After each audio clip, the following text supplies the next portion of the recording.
So hello, my name is Leanne Dalkachu. I am a second-year MBA candidate, Old Section E, and a very proud member of the African American Student Union here at Harvard Business School. Each year, AASU will bring together, through this forum, leaders who have integrity, independence of thought, and a deep concentration and focus on the success of the African American community. These individuals exhibit unrelenting focus on results, and they are pillars in their own industries. So it is unsurprising, I think, to you and to us that we thought of someone like Mellody Hobson for today. Recently named one of Forbes' most powerful women in 2014, Mellody has been referred to as one of the most influential executives in financial services. She's also a leading advocate for investor education and financial literacy. In less than a decade, she went from being an intern to being president of Ariel Investments, which is a Chicago-based money management firm. It is actually the first for African Americans in the country. She grew assets from $3 billion during the financial crisis to $10 billion today. In fact, the firm's flagship fund, which is more than 30 years old, is #1 in its category, which is quite a feat. I think the annual performance is something like 13.5%. She's a well-sought-after expert on financial literacy. She's a regular contributor of CBS News, as well as the Tom Joyner Morning Show and Black Enterprise Magazine. She also is a spokesperson for 2 different types of expert reports that focus on investor education in minority communities. And in her free time, Mellody chairs DreamWorks and is a director of the Estee Lauder and Starbucks corporations. Mellody earned her degree from Princeton University, from the Woodrow Wilson School of International Relations and Public Policy. She's also married to George Lucas and has one beautiful daughter, who's about a year and a half probably by now. And today we also have interviewing Mellody, Paula Price.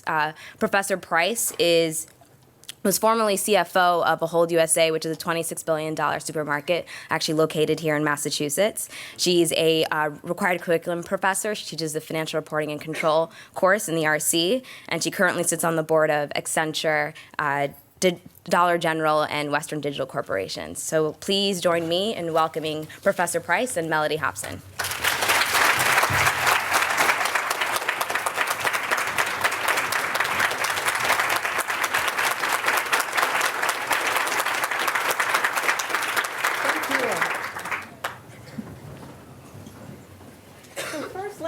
How excited I am to be here and to help kick off the AASU conference with a conversation with Mellody Hobson. I, along with the audience, am very much looking forward to hearing your insights and observations on a wide range of topics in our less than hour that we have together here. So let's go ahead and jump right in.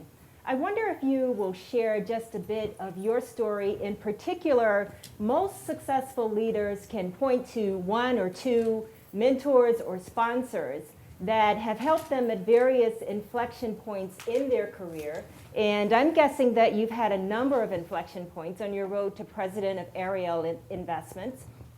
So I wonder if you will share with us just your experience with mentors and sponsors, and also talk about how those relationships got started. Okay. First of all, I'm really excited to be here, and thank you very much for asking me. And Professor Rogers asked me to come out, and Henry, Professor McGee also, and I'm just very excited to be here after being a fan of Harvard and what you do. And I have to tell a little backstory. So when I was applying to colleges, I applied to Harvard and got in. And my mother, of course, as all black mothers do, say, well, you have to go to Harvard. You know, like, this is not even a question. And we went to visit the schools, and we came to visit Harvard, and I really loved it. And I was from Chicago, and it was a city, and it made a lot of sense. And we went to Princeton, and I loved Princeton too. So at the very last minute, and this does work into your story about mentors, I was really committed to Harvard. But for just on a fluke, on a whim, I went to the Princeton dinner for new admits. So I go to this dinner, and I sit next to this Princeton alum, and he said, well, I'm so glad you're going to Princeton. I was like, I'm not going to Princeton. And he's like, well, why did you come to the dinner? I was like, I don't know, it was a free dinner. So I thought I'd come. So he said, he was sitting across the table. His name was Richard Missner. He's a VC guy. Class of 65 Princeton, he says, everyone at this table stand up. Take your plate, your fork, your glass. So everyone's juggling all their stuff. He's like, you move there, you move there, you move there. He came and sat next to me. So he sits next to me and he's like, I'm about to save your life. And I said, what are you talking about? He's like, you know how you hear those stories that someone was on drugs in the gutter? That's what I'm about to do for you. And I said, what are you talking about? He says, I'm going to convince you to go to Princeton. So he proceeds to call me every single day. Every day. Now, how my mother even didn't think this was weird, still kind of, it's like I'm 17 years old and this, man who's like, 50 is calling me every day. Are you going? Are you going? Are you going? So finally he says one day, and I promise I'm getting to the point, he says, I want you to come to this breakfast tomorrow or you're gonna have to miss school in the morning. So I said, okay. I went to my mom. I said, I'm going to go to this breakfast at the university club. So I arrived, I was in practically a uniform. We didn't wear a uniform, but it was, pretty strict dress code. I go into this room and it's all these businessmen. It's 10 businessmen. They're what I call the heavy breathers. So it's John Bryan, the CEO of Sara Lee, and all the Jim Crown, whose family owns General Dynamics, and John Rogers, who owns Ariel. And the guest of honor, it's 10 people, I'm the only woman, is Bill Bradley. So Bill Bradley walks in, and I'm like, these people are really important, but I don't know why, because I didn't come from this world. He walks in, he looks at me, he looks at all of the guys, it's one table, and he says, I can see them anytime. What is it like to go to high school in America? And he spends all of his time talking to me. And I walk out of there, and I said, I'm going to Princeton. And my mother said, Harvard is like Coca-Cola. You can go anywhere in the world and say Harvard and people know what you're talking about. Princeton is like Sprite. We only know it in America. So bottom line, coming back to mentors, at that moment, Bill Bradley became one of the most important people in my life, and so did John Rogers. John Rogers is the reason I went to work at Ariel, and it's more than a colleague, boss, he's like a brother. Bill Bradley, who I met at that event when I was 44 years old and I got married, walked me down the aisle. So when I talk about people who you never know whom they might be and they change your life, I met both of them and I actively worked to stay engaged with them. And I never ever said, would you mentor me? I just found ways, very hopefully elegantly, I'm not sure they would say that, but maybe it's in my own mind. I found ways to stay in touch with them. And over the years, that relationship evolved and changed. When Bill Bradley left the Senate, he asked me to give an event for him in Chicago. And our relationship grew from there. Sorry for such a long opening, but they are two people who've made a huge, huge difference in my life. And what John said to me once, which I think is very important, he said, Mellody, the people that you choose as your go-to people need to be people who have no agenda except for your well-being, none, which means they will tell you the unfiltered truth. And in times that unfiltered truth can be very, very hard to take. But if you know that they love you, you take it with the intention in which it was meant. Awesome. So you met John Rogers and you went to Ariel Investments. Let's talk a little bit about Ariel Investments. What makes that company so special? Talk about its strategic thrust and maybe its investment approach as well. For me, I knew it was special. I was a summer intern when I was 19 years old at Ariel. I knew nothing about the stock market, nothing about investing. I didn't grow up in a family that had any money. We certainly weren't talking about the Dow or the NASDAQ in my house. And I met John, and it was like a whole world opened up to me that I knew nothing about, and I loved it. I loved the fact that we were learning about companies. I loved the fact that I was working with this person who was this stock-picking wonderkin. I love the fact that we had a point of view about the markets, which is we were looking for companies that were undervalued but showed a strong potential for growth, that had brands or franchises that people would come back and use again and again and again. I love the fact that our hero was Warren Buffett, and we were Buffett disciples and read everything that he says or writes about. So there was just a lot there that just spoke to me very, very quickly. And why I like the company, I've had one job in my entire life. I've only worked at Ariel Princeton says I'm the only person who graduated from my graduating class who's had the same work phone number since I graduated, out of 1,100 people.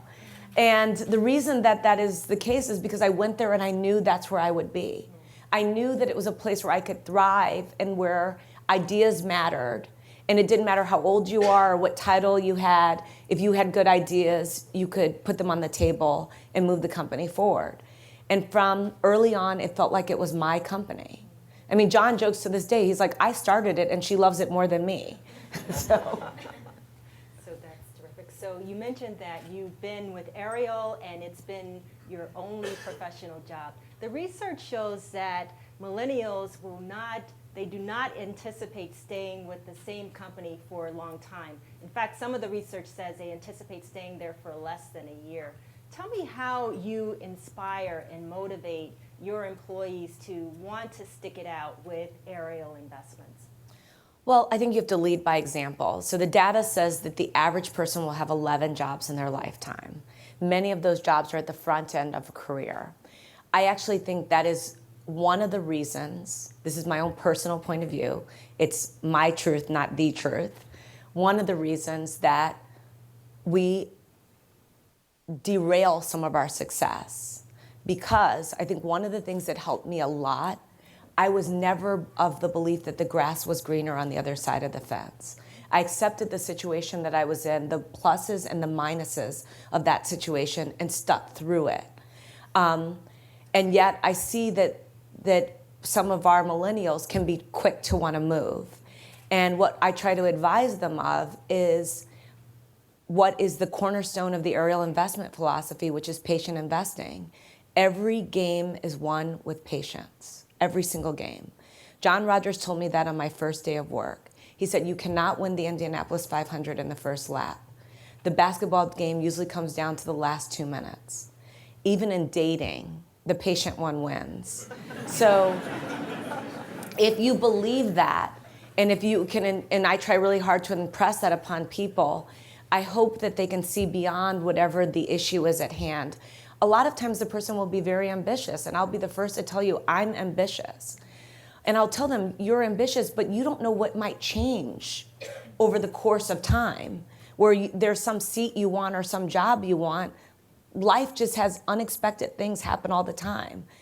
So I try to just use myself as an example and some of our other leaders in our firm who've worked at Ariel for a long time. But I've also said, just so that it's clear that it's not that my way is the only way, if it doesn't work for you, don't stay. You know, I think there's nothing worse than people who are just phoning it in because it's a good paycheck. So I'd rather see them take the risk and move on and do something else if this doesn't really make their heart sing. I was reading a story the other day, some of you may have saw it, about this woman who's she's like the most famous organizer in the world. It was a story in the Wall Street Journal. I don't know if you read about her. She's from China. And she says, or maybe it's Japan, she said, does this spark joy? When she looks at everything in her surroundings and she's deciding if it's cluttering her life or uncluttering it, she says, does this spark joy? And I would say that should be true about your work. What you're doing, does it spark joy? If it doesn't, you're never going to be great, ever. That's great advice. So I'm just going to switch gears a little bit and talk about boards. You're on a number of very visible boards, Starbucks, DreamWorks and Estee Lauder. Estee Lauder and DreamWorks. And for DreamWorks, you're the chairman of the board, which is a very rare role for African American women, unfortunately. I want to talk about boards for a bit. Let's start by, how did you get your first board seat?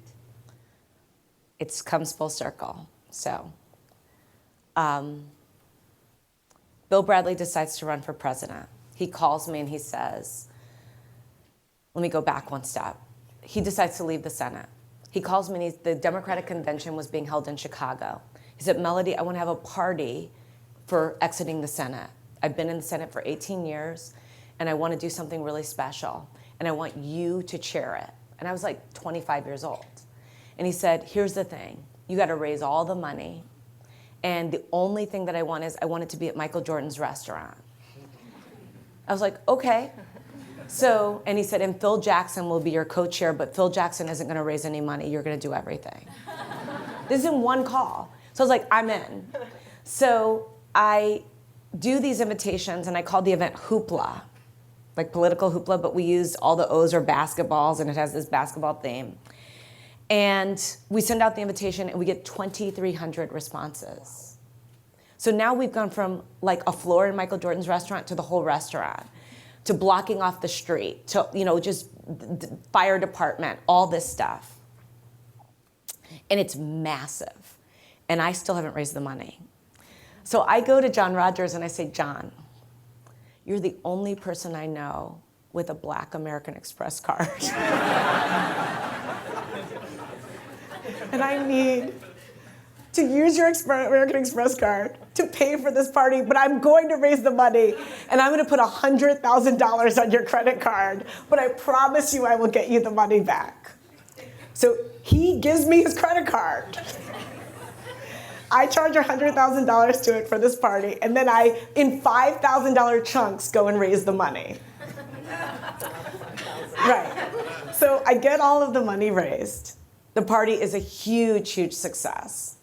So Bradley calls me when he decides to run for president. He says, I want you to leave Ariel and run and work for me. I said, listen, I've got obligations. I am all in at Ariel. I have people I've got to take care of. I can't do that. But you won't know that I don't work for you. So what I did was I worked for Ariel from 7 in the morning until 3 in the afternoon every day. And I worked for Bill from 3 until like 9 or 10 at night for 2 years, 7 days a week. So, we don't win. I'm devastated. Devastated. Not because I wanted to go to Washington, I didn't want to be an ambassador, like nothing. I just wanted him to win. So he calls me one day and he's like, I'm going on the board of Starbucks and I'm taking you with me. I said, what are you talking about? He said, well, you don't know all the times you've been on the phone with Howard Schultz. He's been on all these conference calls where you've been presenting and you've been pushing, and he said, and I told him, you're the hardest working person I've ever seen, and I'm taking you with me. So I go on the board of Starbucks, and I'm in Europe one day for Ariel, and my phone rings. And Howard Schultz calls me, and he says, Mellody, I'm going on the board of DreamWorks, and I'm taking you with me. I was literally standing there like pinching myself. This cannot be true. And he was like, you're like one of our great board members, and I think it would be really great, and I'm going to go have you meet Jeffrey Katzenberg. And that's really how it happened. And, Dick Parsons was on the board of Estee Lauder, and I, between him being on Nom and Gov and another woman that I had met at a conference, he brought me on, and I met Dick Parsons because John came in one day. He used to do this to me all the time and say, I read a story about this guy. He runs Dime Savings and Loans. He's in the New York Times. Write to him and get us in to meet with him. So in this article, it said that he loved bacon. So I wrote a letter and I said, we'd love to come and see you. We're not asking you for anything. We just want you to know who we are and what we're doing in Chicago. And I said, and if you say yes, I will bring bacon. And he said yes. So you never know who's watching. Now, everyone, at Ariel, we have a saying, everyone is a potential customer. Every person. They're watching you when you don't know. Mellody, how do you use these very influential roles and just your overall visibility to enhance or improve diversity in organizations at every level, all the way up through the board level? Well, it's a dance that I'm more than willing to do. And the reason I say it's a dance, you have to pick your spots. So when I'm in a boardroom, I want to be perceived as being a person who brings a myriad of experiences and ideas to the table and not be a one-dimensional board member. So I don't want to be the board member that look at it and say, she's on the black thing. But the black thing is going to be one of my things. So is the, being audit committee. I'm audit committee chair at Starbucks, or so is, communications related issues given my media background. So is Wall Street issues given the fact that I run an investment firm and have a sense of the street. So all of those things I want to bring with me as almost a toolbox. The reason that the race thing is a dance is sometimes you have to be a hammer and sometimes you have to be like a powder puff. And it all depends on the circumstance. But you have to have the courage to speak. And I've seen a lot of people sit back and wait for someone else to have the conversation. I mean, Professor Rogers is famous for it. He has a lot of courage. I mean, strident. He does. He really is. But that is a lesson. You know, I always say to people, what is the worst thing that can happen to you? Okay, they fire me. I'm not there for the fee. Sure, I could get another board seat if I wanted one. I don't see that to be cocky at all. When you're not worried about that, you can actually be your authentic self.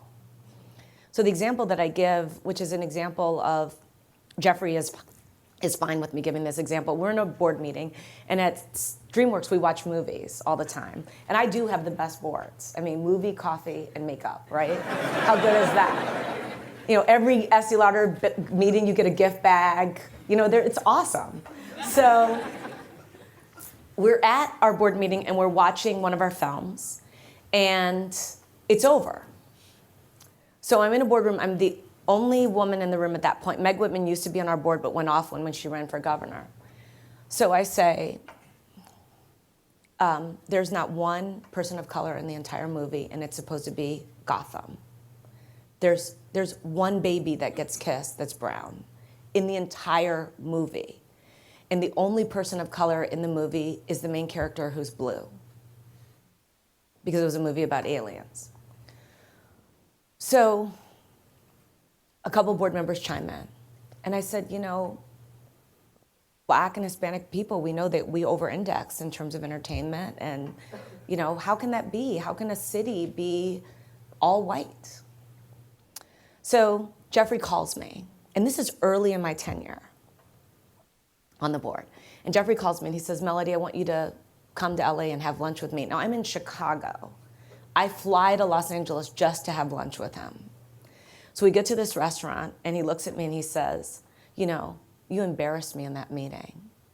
So I'm like ready to go. I'm like, okay. You know, I'm like leaning in, fists are clenching.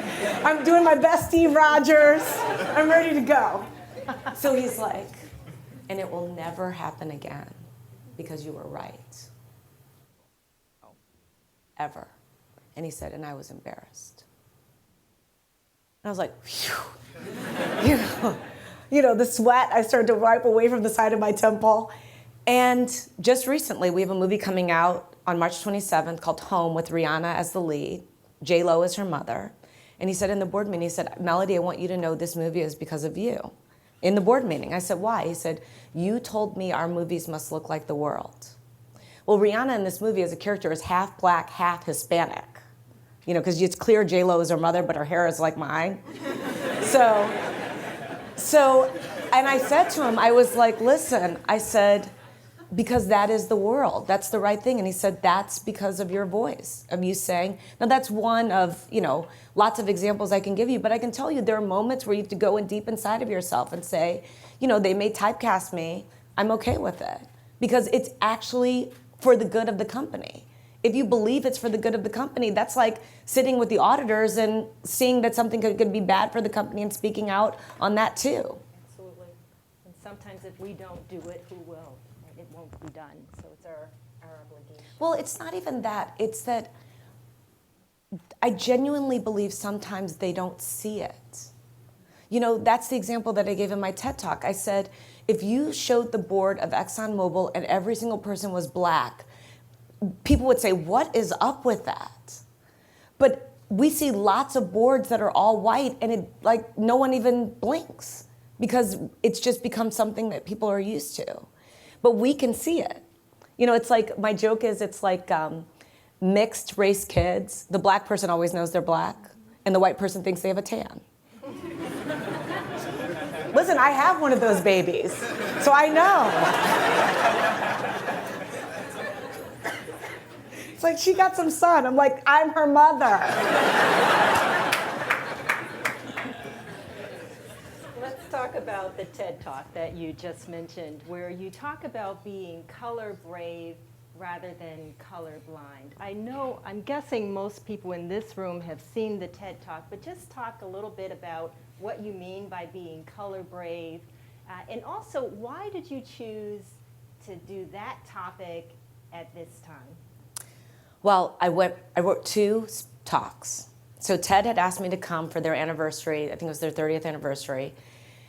And I was waffling about even doing it because I knew it would be very hard. I mean, those are memorized. You have nothing. Nothing. No notes, nothing. Nothing. And they make a really big deal out of the fact that you can't hold anything. And you're in the round and you're in the dark, basically. So I wrote a whole speech on financial literacy, which is a passion. They told me your section is passion. And then I wrote the whole speech on race.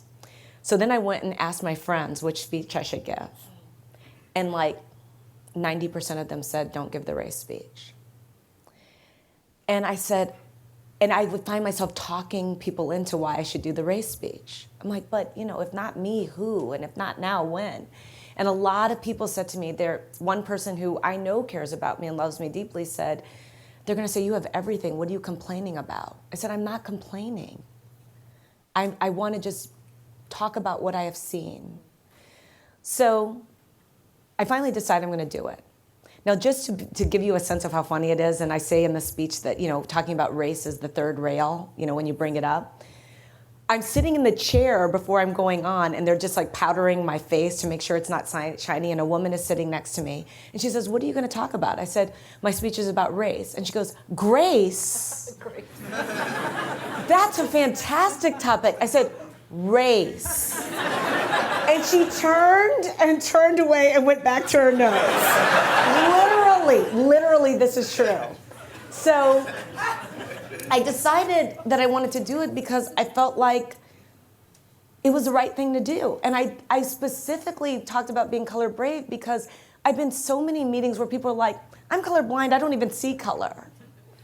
And I'm like, that's the problem. It's sort of like not seeing all the white guys on the page and saying, there's something wrong with this. So being colorblind is hurting us. It is actually not advancing society. I want you to see color, embrace it, be excited about it, invite it into your life, be deliberate about it. And that's why I called it Color Brave, like going outside of your comfort zone to find the bravery to approach and or include those who are not like you in your life. And hope that through whatever the conversation becomes, which could be disagreement, which could be agreement, whatever it might be, that you will walk away with some new perspective that will make you better.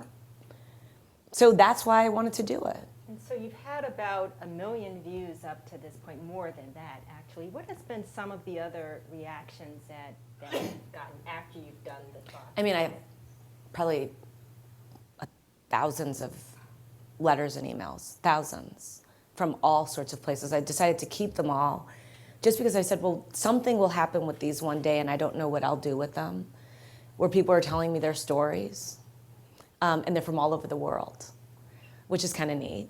Well, it's so funny because now it's like, one of the people who told me not to do it, they're like, you're gonna be perceived as like the race person. And you're gonna be like Mellody with the fist in the air. And there's a little bit of that where like on every issue, like it's like, well, Mellody knows things about race and black people. And I'm like, we manage money effectively at Ariel. Invite me in to present to your CFO as opposed to, being an expert on this topic. And I'm an expert only in the fact that I've lived it, as have you and as have many people in this room. Olden Lee, who's on the board of Starbucks with me and the former head of HR at Pepsi, Global HR, he once said to me, we're having a conversation about issues, and he's like, Mellody, how long have you been black? And it was one of those things where I said, we're experts just by virtue of the fact that we have lived it, So, my willingness to be out there on this issue, I think, is because I think it surprises people that I bring it up. And I bring it up in all sorts of ways that are just like super funny. I'll be at a dinner with people that, very fancy people, and I'm like, black people use washcloths. I do, and they're like, what else? They're like, lean in, they're like, tell me what else. And it's fascinating. It is, it's like fun to do. I'm right about that, right? I went to college, I'm like, you're just putting a bar of soap on your skin? That is not clean. Went to some friends' houses to like Easter, and I'm like, is there a washcloth in the house? Trying to bathe with a hand towel is hard. It's true. It is true. So Mellody, you're the president of a company. You can be color brave. How would you suggest that people who are not yet presidents of companies, how can they be color brave in their families, with their friends, with other students? So what I always tell our interns when they come to Ariel, I was an intern. I say, by the end of the summer, I want you to tell me what you would do if you were president. And you must have something that you give me in writing.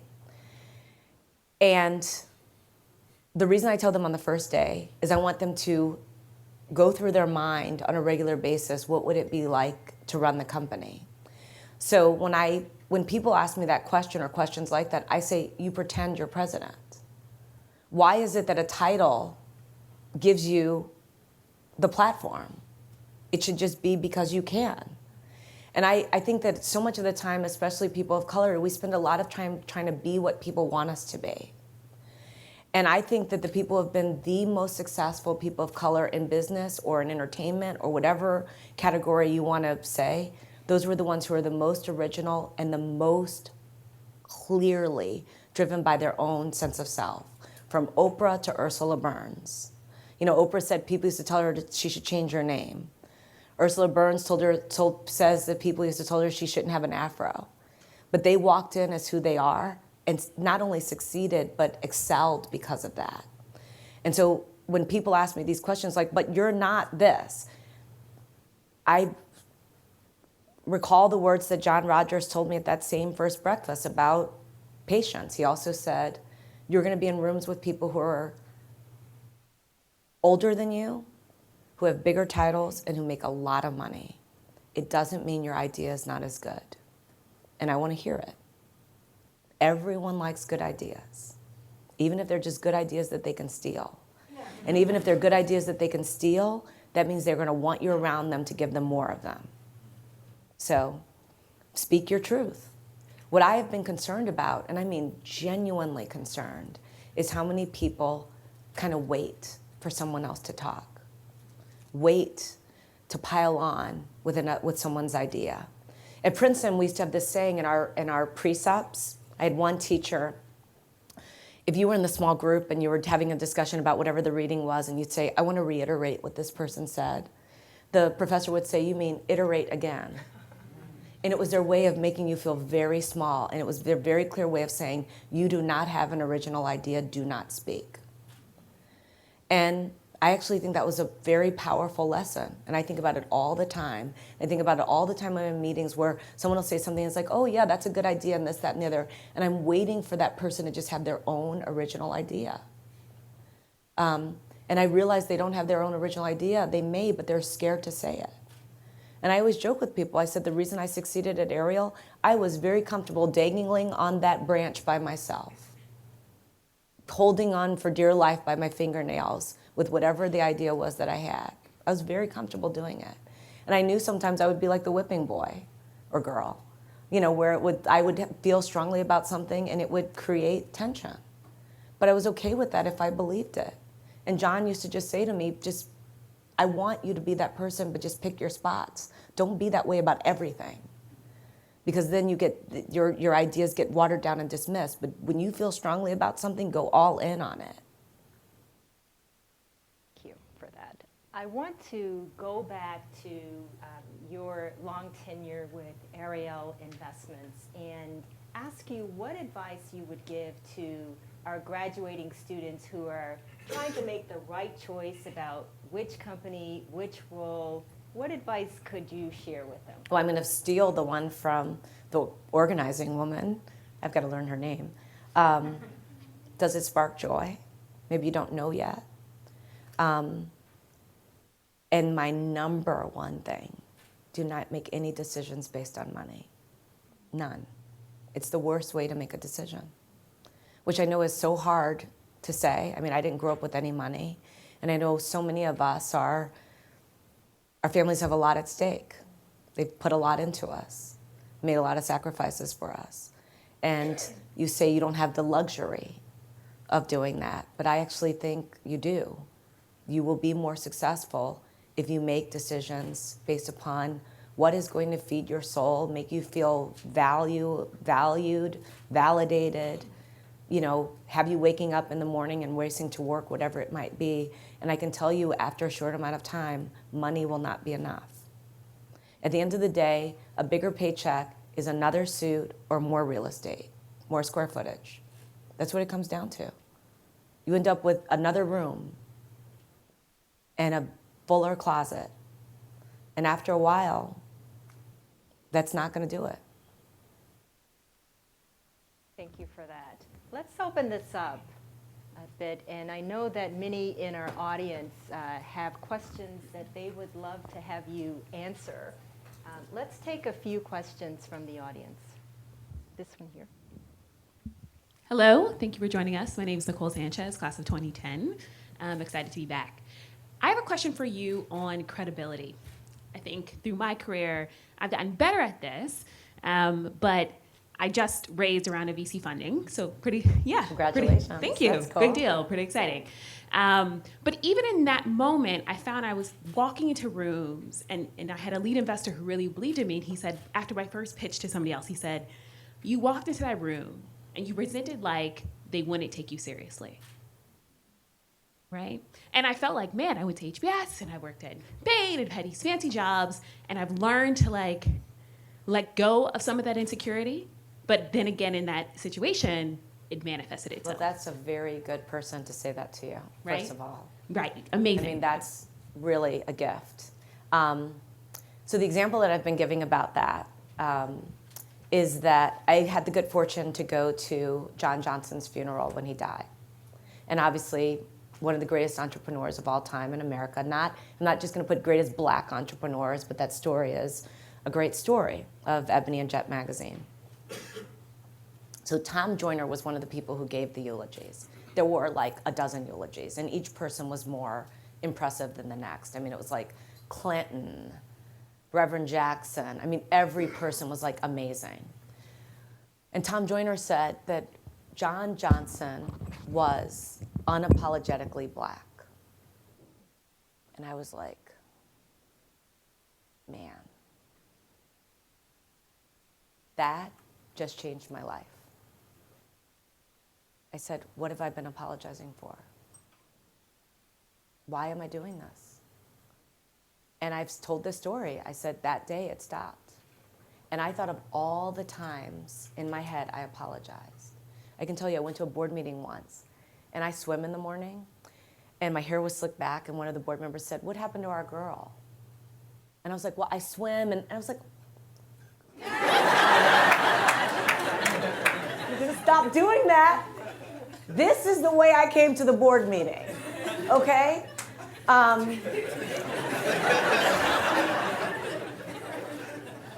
was at a conference, and I was talking to a friend who was a woman, and John Rogers walked up to us, and we were talking about dresses.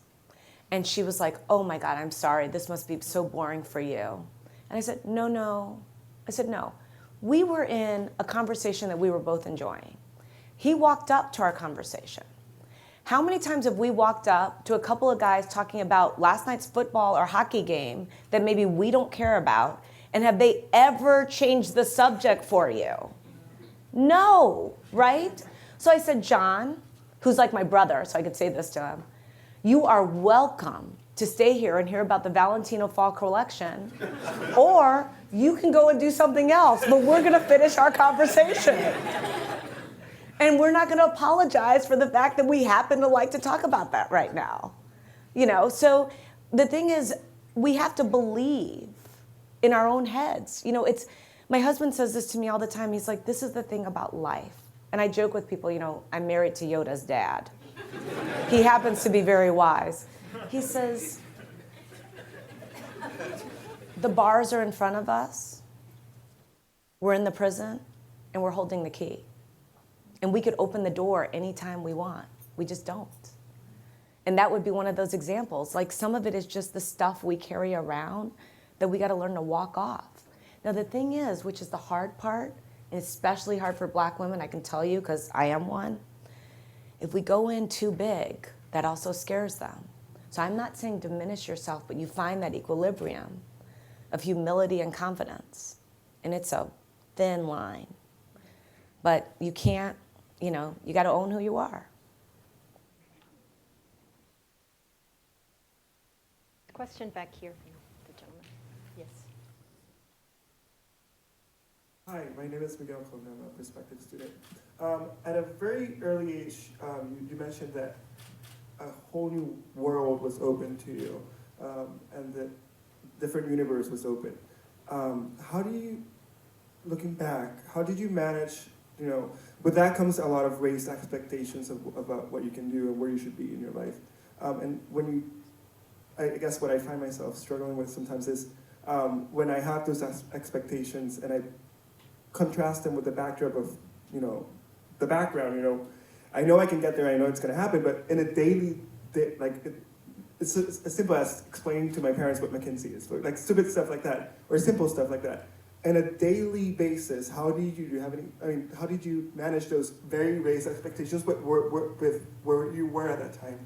So I love this line from the Beatles. There's a song where they say, life is what happens when you're busy making other plans. I actually did not have a grand plan. I didn't go to business school and learn about 5-year plans. Ariel was my business school. The only thing I ever thought about on a day-to-day basis, and what I still think about every single day, was not what board I'm gonna be on, or what this or what that. I just was focused on the work. I just said, I wanna do great work. Whatever I'm asked to do, I just wanna kill it. And I got asked to do things from the sublime to the ridiculous, and I welcomed every single one. But it came from a point of financial insecurity. So the backdrop is, I grew up, I was the youngest of 6 kids. We used to get evicted all the time. Our phone used to get disconnected. My mother used to borrow gas to get me to school from the gas station, $5. And I never wanted to be poor. That was my, I just want to be able to pay my bills and go home and turn the lights on and they work. So when I started at Ariel, I was like, anything they'll ask me to do, of course, that's ethical and legal. I just want to be indispensable. They can't ever fire me because they'll be like, we can't live without her. So John used to come in and he would say things like, write this recommendation for Arnie Duncan. You would think it was like my college thesis. He would come in and say, Mellody, no one writes thank you notes the way you do. And I'm like, okay. And he's like, my 7-year-old had a sleepover that she went to, and we want to write a thank you note to the parents. So I was like, when can I talk to Victoria? And he's like, what do you want to talk to her about? I was like, I need to talk to Victoria. So Victoria would get on the phone. She's 7 at the time, and I'm like, what did you eat? What game did you like the most? What was your favorite part of the party? And I was like, they're gonna get this thank you note and be like, oh my God, John and Desiree Rogers are unbelievable.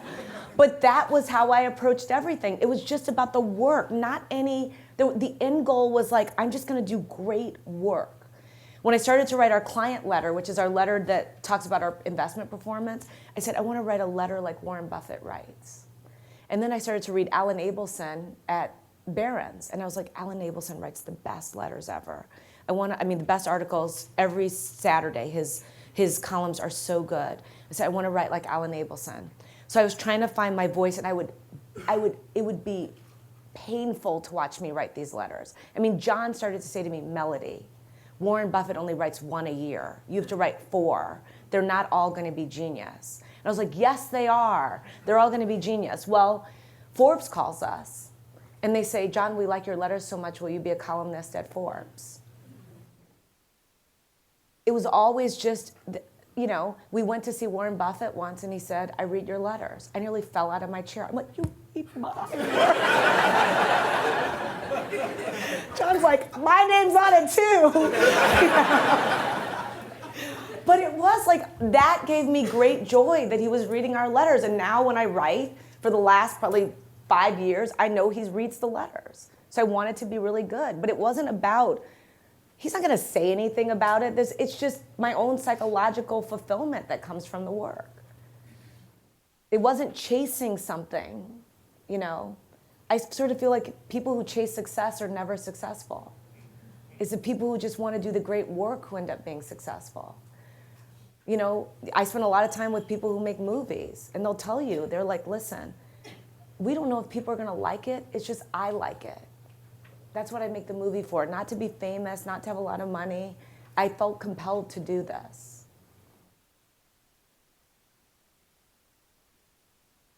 The young lady here. Hello, my name is Jasmine Jones, and I want to first give Mellody a hand clap for keeping it real. This has been excellent. Excellent, excellent. We are kin. I'm the youngest of 6 kids, too, and I was about to be in tears, so awesome, awesome. Did they tell you that you weren't really their sibling? I know, right? They tried, they tried. They told me I was left on a doorstep. Oh, yeah, I was the mistake baby. So my sisters are twins, and I'm 13 months after them, so yes. But I have a question around. Y'all thought about that was important too. Yeah. So I actually have a question, and it's really about figuring out the right pathway for yourself, right? Because I think that sometimes you can know you're on the right track, but then you also have another self you see, right? And you know that you could possibly be, I don't know, the next Beyonce or something, right? But how do you stay focused and know, like, and trust yourself that you are on the right path? And are there different signals and signs that you knew? So that's it. Well, I think there's a couple things. I think one, I think with time and experience and life, I hope that we get more and more comfortable just trusting ourselves and our gut and our instinct. The second thing I would say is that that's why the people around you are really important. I cling to quality. Cling.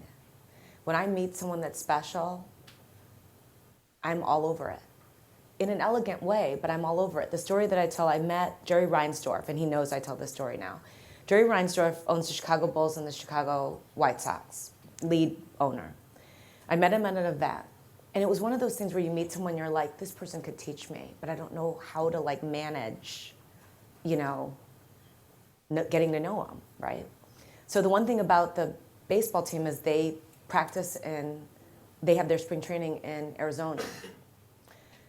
So I called his office one day and I said, my name is Mellody Hobson. I met Jerry at an event. I was going to be in Arizona. I didn't know if he was free for maybe like coffee or a lunch. So he calls me back and he's like, here's the really important point. I wasn't going to be in Arizona. I was only going to see him. So he calls me back and he says, Mellody, yes, I absolutely remember seeing you. No one comes to Arizona. I would love to see you. I said, great. I said, okay, so what time works for you, etc. He says, no, let me pick you up from your meeting. I was like, no, I would never impose. Like, no, you know, that would just be, your time is so valuable. No. He goes, no, I love to drive. I've got a new car. I love to drive. I insist. And I'm like, it was again one of those. So I was like, he's like, where's your meeting? I was like, at the airport. So he's like, okay, I'll pick you up from the airport. So I ended up going and sitting with him. And in this first time meeting, he says to me, don't ever intentionally hurt someone's feelings. You're going to unintentionally hurt their feelings more than you can count. So I'm like, what does he see in me that he feels the need to say that? Right? Maybe my directness is too direct. He sees something. But I'm going to not be defensive about it. I'm going to take it in. I'm going to believe him.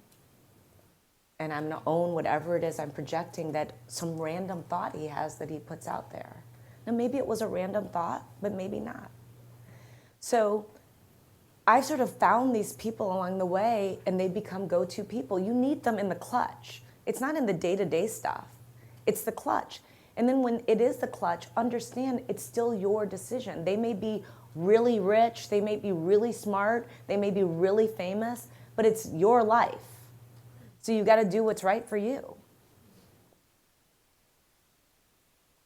One final question, and the gentleman here. Good evening. My name is Rennie Paris, and I came to see you, Mellody. The reason why is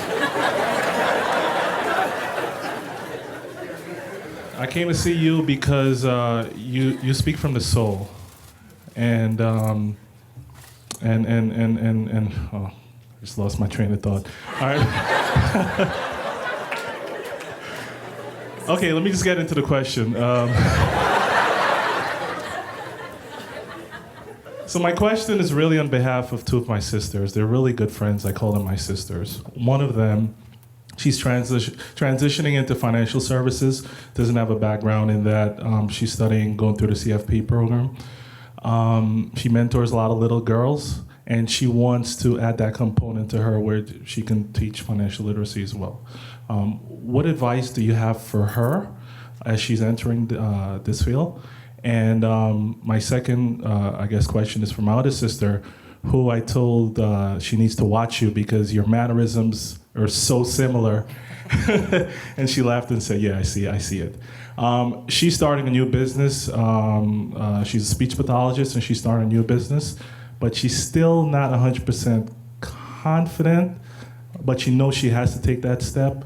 What advice do you have for them? And I'm going to take it back home. They actually similar piece of advice. So with your sister who's going to financial services, the one thing I would say, in order to be a very good teacher, you have to be an expert. You know, there's that saying, an expert is someone who knows more and more about less and less. If you need brain surgery, you don't go to an internist, right? You want someone to know exactly what they're talking about. And the more you know your subject matter, the easier it is to teach it. So I would say for her, the first thing is if she's new in the field, before she decides she's going to like change the world with financial literacy, be really literate herself first. The second thing, and I think obviously financial literacy is very near and dear to me, so I think it's an important thing for us to do, especially of those of us who have the exposure. With your sister who is maybe a little short on the confidence, I always tell people, you know I project a lot of confidence. I mean, people say that about me. You know, you come across as being very sure of yourself. I am more confident the more I know. And the way my test on this is when I do television, I go over my scripts. I go over all sorts of like angles of what they could ask me so I can be prepared from any angle. And it's only 2 or 3 minutes on television. So I spent all this time on what if they asked this. And I know if I'm a little shaky and I haven't run all the traps of what they could ask me, my voice shakes a little bit and I can hear it. And I'm like, my voice is shaking because I don't know this to the degree that I want to know it to be certain. So my confidence is affected by my knowledge. The more I know, the more confident I am. So I would tell your sister who's embarking, if she is really good at what she's doing and she's an expert and she is excellent, it will be there. The confidence will just be there. She will project it. But the thing is, you have to be excellent. I love that line in that book, Good to Great. Good is the enemy of great. And if you guys haven't seen Whiplash, go and see Whiplash. In Whiplash, they say the 2 worst words that a person could ever hear was not bad, good job, because they walk away thinking they did fine and they could do better. They leave a lot on the table. So with your sister, that confidence is going to come from knowledge. And when she has that knowledge, just excellence breeds excellence. It brings excellence in people around you. It breeds excellence in your life. And you're either excellent or you're not.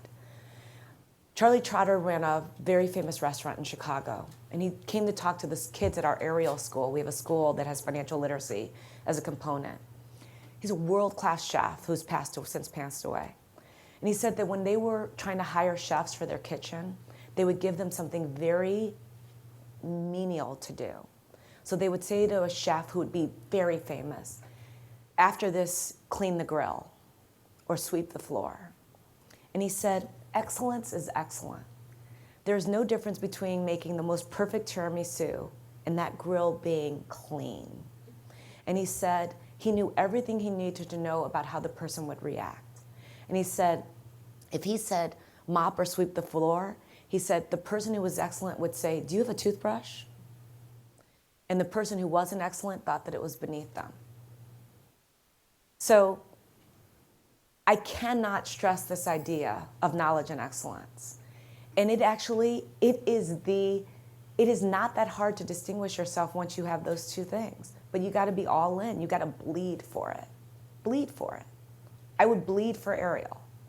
Take a bullet at certain points in my career because I want it to be that good.